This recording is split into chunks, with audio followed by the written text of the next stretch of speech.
تخيل تفتح باب كنيسة مقفولة بقالها سنين فتلاقي جثة ست لابسة فستان فرح، بس مفيش نقطة دم واحدة ولا أي أثر لأي حد دخل أو خرج.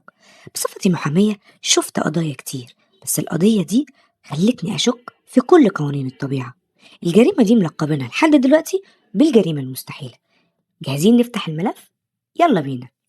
الحكاية ابتدت لما الشرطة لقت إيفيلين ميرفي ميتة في مكان مستحيل الوصول ليه.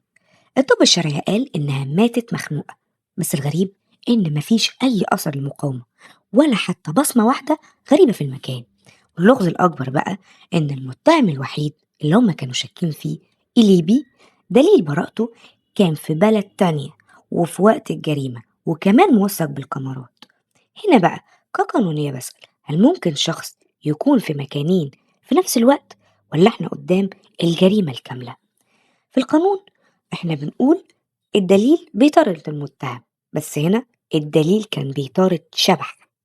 هل كانت الغيرة هي الدافع، ولا في سر في وصية قديمة مثلا خلت المجرم يخطط لسنين عشان ينفذ الجريمة دي من غير ما يسيب خيط وراه؟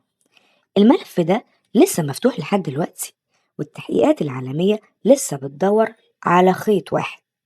طيب، سؤالي ليكم، انتوا تفتكروا اللي حصل ده هل في حد يقدر ينفذ جريمة من غير ما يلمس الضحية؟